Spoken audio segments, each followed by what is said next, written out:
Looking back on how I grew up on a small ranch with a cattle operation, I knew what it was like for a dad to have an agriculture-based job. I knew what it was like to be an ag kid. There was a lot of hard work.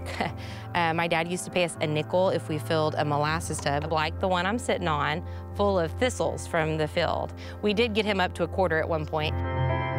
But his general thought was, you live here, you work here, this is part of the family, you know? We have one daughter, Samantha. She's now 9 years old. Sometimes people feel sorry for Jim because he doesn't have a boy, and they're like, oh, you're not gonna have anyone to leave the farm to. There's no reason she can't farm it. I think women's role in agriculture is evolving. So if she wants to come back and farm, she'll be more than able to. And I think that's probably different than a generation or two before.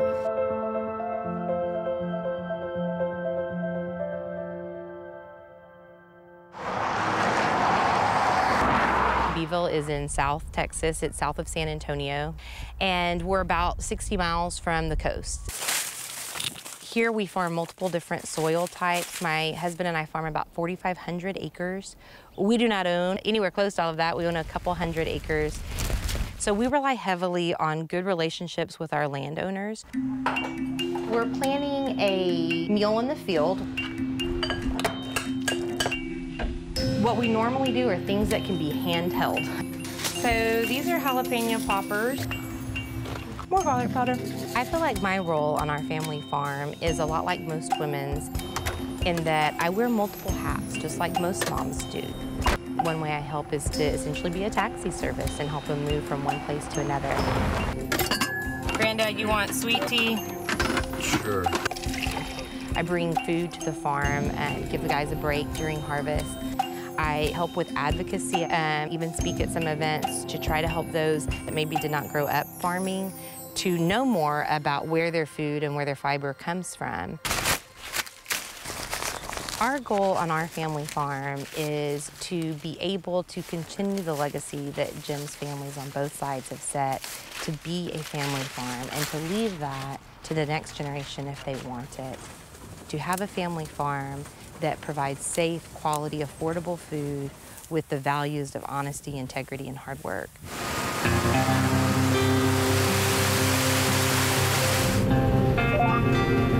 My granddad farmed about 800 acres, sent 3 children to college on that 800 acres. I'm Jim Shugarek. We're harvesting our last field of corn today. Today it's taking 4,000, 4,500 acres just to support one family. It's a huge difference than even 30 years ago.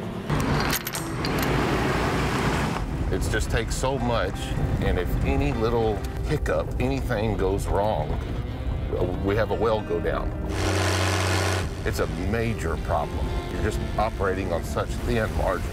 Well, some of those thin margins is reasons we're looking for new approaches to farming this land. About 10 years ago, we started partnering with the NRCS to try to implement some strip till on our tougher land. And what we're trying to do is retain as much of our, we call it trash, it's all the leftover residue, to cover the soil just like you would in a flower bed. So by cost sharing a newer practice like strip till, we are able to leave as much of this corn stubble on the left as we can. Without that stubble, without that trash, the whole field could get eaten up by one sandstorm. NRCS comes in and educate us on things that maybe they haven't been tried in our area. With the NRCS, 2 years ago, we did an EQIP contract to cross-fence this place and also add water. As risky as farming is already, and if we're looking at commodity prices that are not good, we may not feel comfortable making that leap. They'll come in and say, let us pay for part of it, you pay for part of it.